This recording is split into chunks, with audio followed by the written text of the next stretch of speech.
Hi there, my name is Ashley Cartel-Johnson. I coordinate and teach for our Inclusive Special Education program and our Disability Studies program. I was asked to give a talk titled Education for All. So here I am, all in, ready to share my feelings on what education for all means to me. After giving it a lot of thought, education for all happens when we teach as an act of solidarity and we teach as an act of love and honor. More than ever this school year, I have felt the weight of the world on my heart every time that I walk into my classroom. The world just feels increasingly heavy. A pandemic, racial injustice, injustice to all marginalized groups, a climate crisis, divisiveness, increasing poverty. It's a lot. As our Miami students graduate and enter into the adult world, they will be tasked with navigating through these many increasingly complex social issues. It's hard to imagine the way that the world will be when they are older. I often think about that of my own daughters. What will the world be like when they are my age? For me, in the last several years, and especially this year, it just doesn't feel right for me to continue teaching status quo as if everything is okay in the world, when I have the opportunity to use my privilege as faculty at this institution to spark a generation of young adults here at Miami who are navigating a really critical time in developing their identity and self-determination, all while pushing through this heavy world and a pandemic, for me to light a spark for them, to broaden their lens in which they see the world, and to empower them to change it for the better. I carry these words from Maya Angelou with me everywhere I go. They are the North Star for me in my own life. Do the best you can until you know better. Then when you know better, do better. In my talk, I'm proposing that we follow the wisdom of Maya Angelou, that we seek to know better, meaning we seek out an understanding of injustice. Doing so is powerful because once we see the many forms of injustice in our society, we cannot unsee them and we cannot ignore them. Then we do better, meaning we do some self-work. For me, I identify as a white, cisgender, non-disabled, middle-class woman.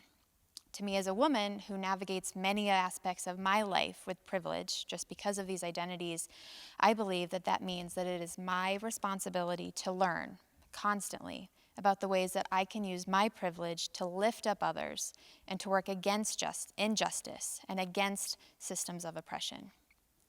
The other part of then do better for me is then to bring this critical consciousness to my classroom. I cannot teach from a lived experience of oppression. We need more voices in our academy who can, but I can do my best to teach in solidarity with oppressed communities and to teach from a place that comes from love and honor.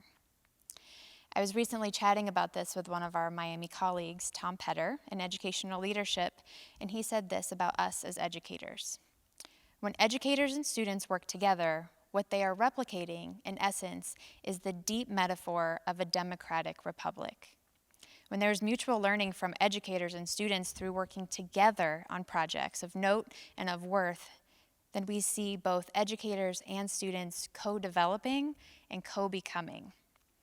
Tom describes this type of collaboration that it can build a fabric that leads to a better, more organic, more flowing, more powerful democracy.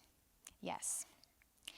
To concisely state my aim for this talk, while it is our job to teach our students the skills and the content that they need to be successful in their future careers, we should also consider it our mission to teach our students the skills that they need to be empathetic and critically conscious members of our community and critical thinkers in ways that can drive action and social change.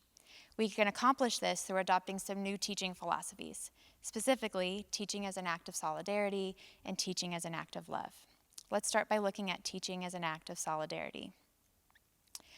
I conceptualize teaching as an act of solidarity in two steps. The first is learning from oppressed communities. In Maya Angelou's quote, this is how we can know better. Second, we change our teaching practices. This is how we can do better. To me, teaching as an act of solidarity is always striving to know more, to know better, specifically to learn from others who have experiences that are different from my own, and most importantly, to learn from communities who are oppressed and experience injustice in our society. So I encourage you to seek out conversations with colleagues, go to talks and conferences about diversity and equity, listen to podcasts, read memoirs, join learning faculty communities that explore critical fields of study, apply for mentoring grants, and seek to find ways to bring more critical lenses into your own teaching. Find stories and histories and perspectives that differ from your own. Learning from and not learning about has been so powerful for me as an educator. Here's an example of the distinction between the two. In many institutions of education, we have an identified mission of increasing diversity and inclusion.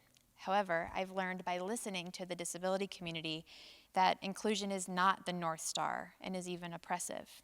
Inclusion efforts, when led by those in power, sends a message of, this is our group, but we will let you in. Inclusion is often an invitation given by those with power to welcome members of oppressed groups to the table. The disability community feels that this is a form of oppression, described by disability studies scholar David Mitchell as inclusionism. Rather, for the disability community, the North Star is access, which comes from a place of shared power that says, let's build the table together.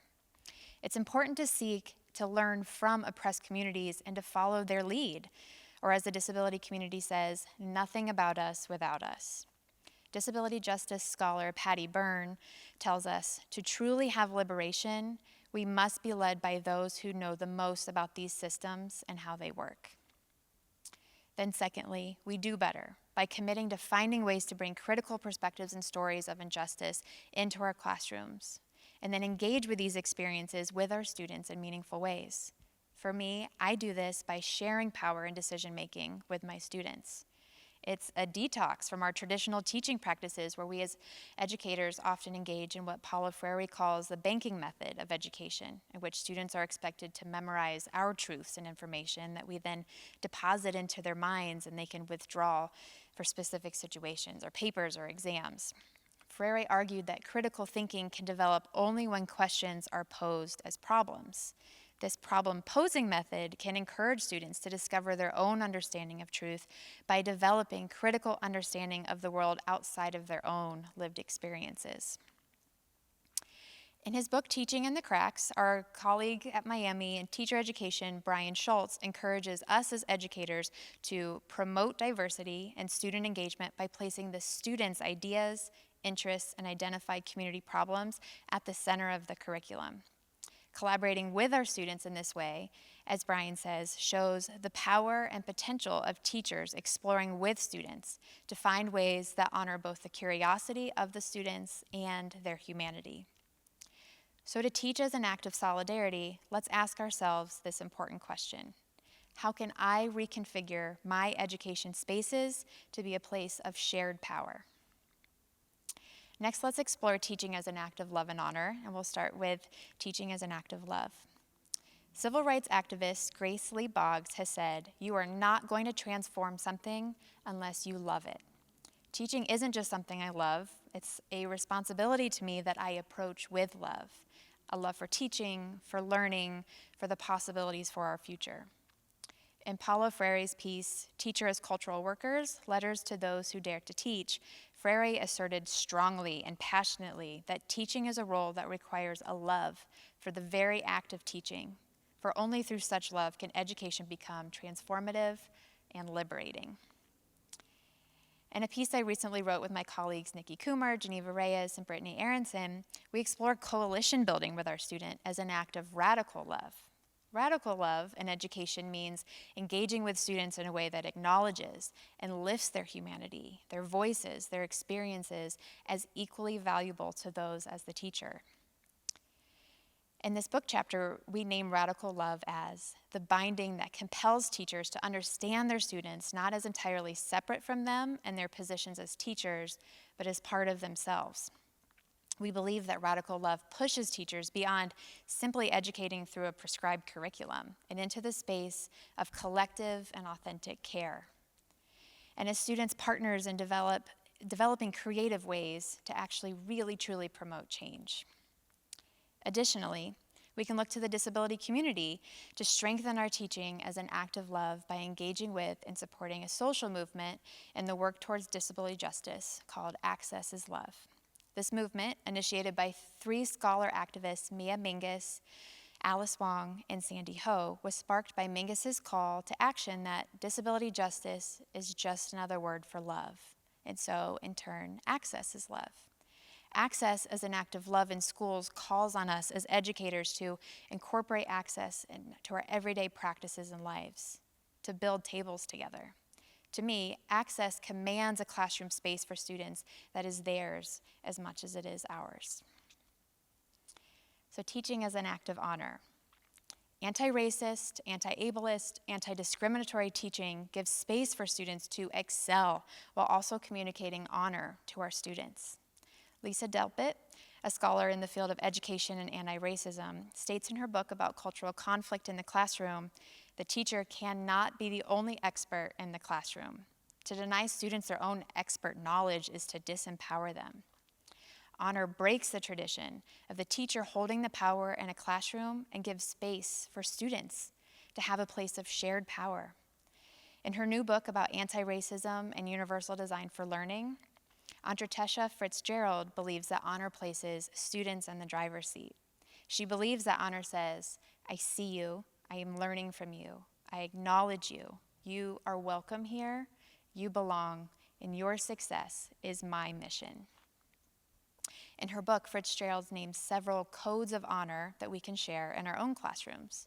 3 codes of honor that are particularly powerful for me are, 1, reflect the code of honor by empowering each member of the learning community daily in the structures, supports, and choices available.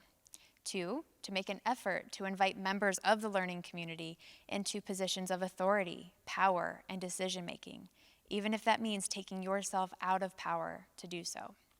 And 3, to create opportunities for members of the learning community to make powerful decisions that govern their best possible outcomes. Fitzgerald says, when success is not just a gatekeeper's exam, but rather a personalized road to the path that is chosen by the student, this is honor. Honor that can elevate each student to the status of learner and leader. To me, these codes of honor are not just ways to honor our students, but also to work towards solidarity for justice for oppressed communities. I want to share 2 examples of how I teach as an act of solidarity and love and honor. The culminating project in my introductory disability studies class is a community-based action project with the aim of increasing access for our disability community. One semester, we were learning about universal design, and a group of students asked many questions in class about why our classroom space was not accessible. They decided to focus on this issue for their action project, and they partnered with SDAC, Miami's Students with Disabilities Advisory Council. They created a proposal for our dean and EHS to support and fund an accessible classroom space in McGuffey Hall. This turned into a project that spanned over several semesters. Our students wrote and received a grant under the leadership of the current president of Miami's SDAC for assistive and accessible technology for the space. Through these continued partnerships, we now have an accessible classroom space in McGuffey, and it was created in solidarity with Miami's disability community. As a second example, about 8 years ago, a group of 3 amazing inclusive special education majors, Sydney, Emily, and Rachel, started taking the lead in my class and asking really critical questions about why students labeled with intellectual disabilities don't have many opportunities after they graduate from high school. They kept asking bigger questions and eventually came to the question, why can't students labeled with intellectual disabilities attend Miami? I too shared this question and encouraged them to create an independent study with me where they could research perspectives from the disability community on accessing college. While guided by the perspectives and the preferences from the disability community, we together created a week-long summer program for students with and without disabilities to live on campus together, to take a disability studies class. Our students named it the Access Miami program. Over the course of 5 summers, our Miami students have taught many aspects of the courses, have co-taught several classes with our students labeled with disabilities, have partnered in meaningful action projects together to advocate for real change. One summer, our students with disabilities led an action project by researching areas in Uptown Oxford that they found were inaccessible. With the support of our Miami students following their lead, they created a list of recommendations, to increase accessibility through the elements of universal design.